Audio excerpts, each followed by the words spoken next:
Magandang umaga mga idol. At nandito tayo kay Boss Mexicano. At meron siyang project dito na bunsoy kung tawagin. Tatanungin po natin siya. Ito po ang itsura.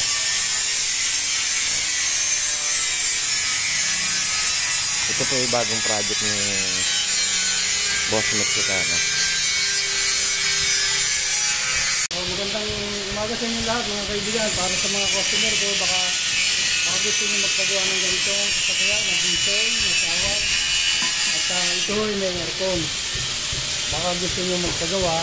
Dito lang ho sa Mexicano. Sa Salitaran po, Blackpool, Laxi, Las Marinas. Ayan po, tatanungin po natin si Boss. At meron pong umorder ko sa kanya ng ganitong sasakyan. At ang makina po nito, Boss, ano?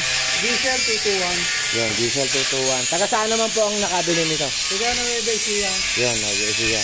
Ano kasi, ang usapan namin dati dito ay 475. Kaya lang pinaloaded niya at pinalagyan niya ng aircon at saka stereo.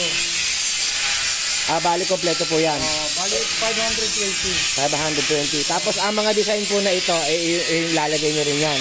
Lagay lahat siya kasama ng plan. Kasama ko lahat yan. Ito po ang loob ng bunsoy na bagong project nila, Boss. Ito yung ano niya, mag. Yan po ang mags yan.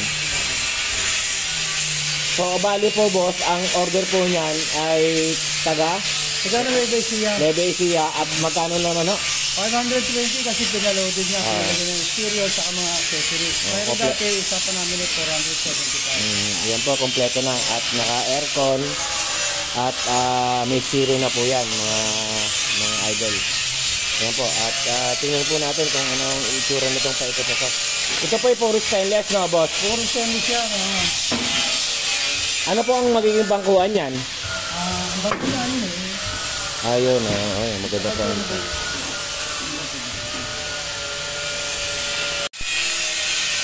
Yan po ang likod.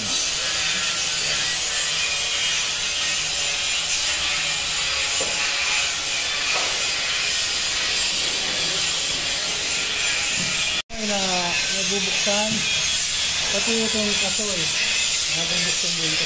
Ayan, naiangat po yung kasoy. Naiangat din yung kasoy. Kaya lang hindi pa tapos.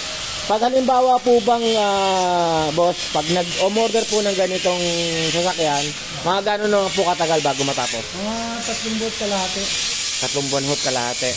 Bago matapos. Ayun po. Hindi kasi mga selang pagka aircon. Oo, yun. Pagka hindi naman aircon, 3 buwan lang. Pag hindi po aircon, 3 buwan lang natatapos na.